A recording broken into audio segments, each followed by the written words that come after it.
My name is Elena Moore, and the moment security called me into the control room at my grandfather's 80th birthday celebration, I had no idea I was about to discover the darkest betrayal of my life.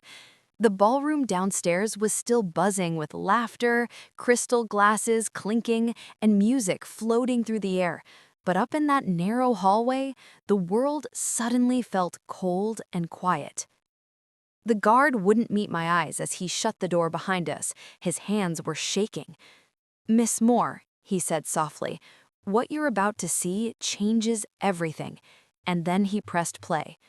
Before I tell you what was on that screen, if stories about family betrayal, hidden secrets, and justice finally being served pull you in, make sure to like this video and subscribe for more real-life drama you won't believe actually happened.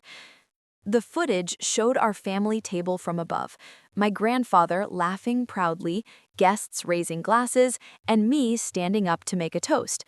But just as I turned away, my aunt leaned in close to my drink. My cousin blocked the view while my father slipped something clear into my glass.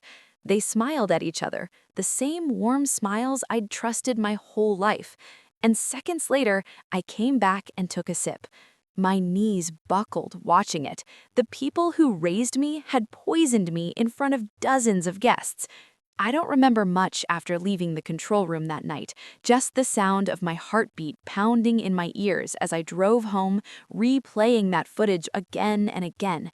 My entire childhood suddenly felt like a lie. Growing up in the Moore family meant wealth, success, and expectations. My grandfather built one of the biggest construction empires in Texas from nothing, and for years, everyone assumed my younger brother Ryan would inherit it. But when I started working in the company after college, everything changed. I closed major contracts, doubled profits in several regions, and solved problems no one else could. My grandfather began trusting me with more responsibility, praising me openly during meetings. That's when the tension started. My parents smiled in public but criticized me in private. My aunt hinted that business leadership wasn't a woman's place. Ryan suddenly got promotions he didn't earn, and whenever Grandpa praised my work, someone would redirect the conversation. I thought it was jealousy. I never imagined it was something darker. Over the next few weeks after the party, strange things kept happening. I'd forget conversations, lose focus during meetings, feel dizzy for no reason. My parents blamed stress. My aunt suggested I was burning out. Even Grandpa started worrying about my health. And that's when it clicked. They weren't just trying to hurt me, they were trying to make me look incompetent. I secretly took a blood test at a private clinic. The results stunned me. There was a chemical in my system designed to slowly impair memory and decision-making, something used only in controlled medical research. Someone had been dosing me for months. With the help of a security guard from the venue, I gathered more footage. My family slipping things into my drinks at dinners, lunches, holidays. Always smiling, always careful. Then I hired a financial investigator. What he uncovered made everything even worse. Millions from company accounts had been quietly rerouted into Ryan's investments, properties transferred, assets sold cheap to family friends. They weren't just trying to remove me, they were preparing to take everything. And the mastermind behind it all? My father, the man who tucked me in every night as a child. The confrontation was coming.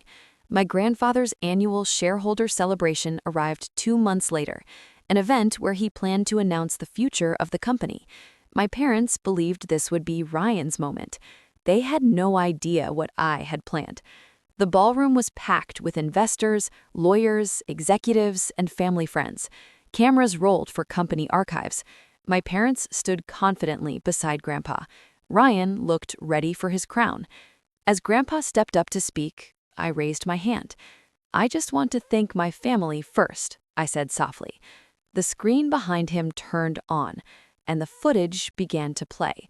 The poison, the secret meetings, the bank transfers, the lab results. Gasps filled the room. My mother collapsed into a chair. My father's face turned gray. Ryan whispered my name like he'd seen a ghost. Grandpa stared at the screen in disbelief. "You did this to her?" he asked quietly.